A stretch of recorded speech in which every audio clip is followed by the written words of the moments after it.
What's good, YouTube? In this video we're going to be going over the basic things you could do on your turn. This is geared towards newer players of Dungeons and Dragons, just to make sure you guys have a pretty good first time. In this video we're going to be having some little miniatures to show examples of what goes on the game board, but without further ado, let's get into it. So there are 5 types of actions you can do on your turn: your main action, bonus action, reaction, interaction, and your movement. One thing to remember is that you can do each of these once, but you can do them in any order you want. So let's start with the main action. So there are many actions you can do during your turn, but to keep this beginner friendly, we're only going to talk about 3. The basic attack action, casting a spell, and disengaging. The first type of basic attack you can make is called a melee attack.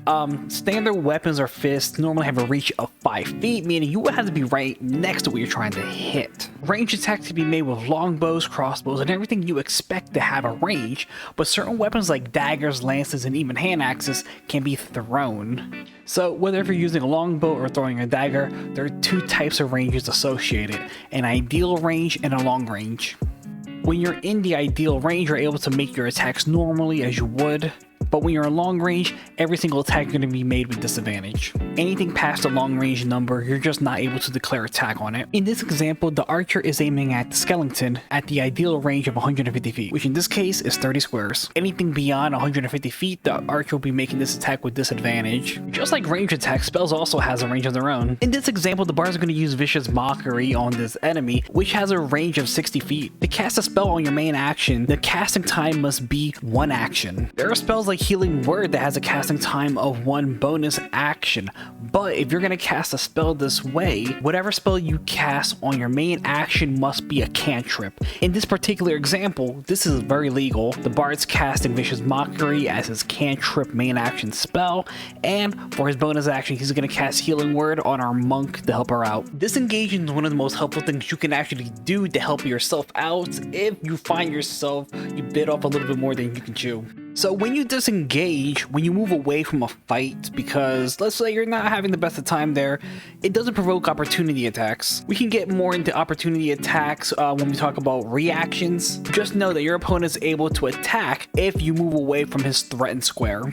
While not a complete list of all the main actions, I do believe those 3 main actions are the most important for a beginner to learn, especially if they're going to begin their first game in today. But without further ado, let's get into bonus actions. So most of the bonus actions your character can do comes from spells like Healing Word or class features like Bardic Inspiration. But a bonus action that every single character has access to is 2-weapon fighting. So let's say you have 2 light weapons in both your hands. 1 rapier and 1 dagger. What you could do is attack with the rapier as your main action, and then for your bonus action, get him with the dagger. The only downside to that is you don't add your ability modifier to the damage unless it's a negative. Now let's talk about reactions. A reaction is a special type of action you take not on your turn. There are a lot of things you can and cannot do as a reaction, and certain ways you can make it happen, but just for basics and keep things super mega simple, I just want to talk about opportunity attacks. So an opportunity attack is triggered when you leave something's threatened square. In this example, all the threatened squares are labeled red from the skeleton inside the center, and you can walk all around the skeleton. You could do the mambo, you could dance around, do those Charleston, whatever the hell it is you want to do, but the moment you step outside of that red square, triggers an opportunity attack.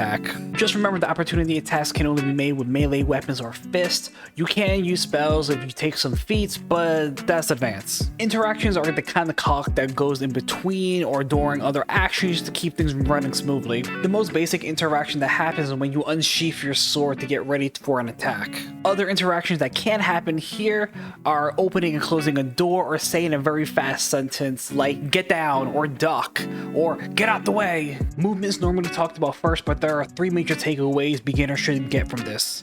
1, you cannot move faster than your max movement speed. 2, some terrains considered difficult terrain and cause double movement for it. And 3, you can break up your movement and take them in between your other actions. If you're playing with a map, that means each square is 5 feet of movement. So if your character sheet is telling you you have 30 feet of movement, that means you can move a total of 6 squares on your turn. Certain squares may be muddied water that is difficult to travel in between, meaning instead of 5 feet of movement, that particular square will cost 10 feet of movement. Now I'm going to show you how movement can be broken up in between actions. In this example, the bars are going to use Vicious Mockery on this enemy in order just to hit it, inflicting some damage to it. He's then going to move 15 feet in order to get in range of Healing Word. He casts Healing Word on the monk, and he has 15 feet of movement left. He's then going to use that 15 feet of movement to go through the door, close it, and get the hell out of there. Not very cash money in the bar, but it is a legal move. Bye! If you made it this far to a video, shout out to you, and I hope you really did enjoy.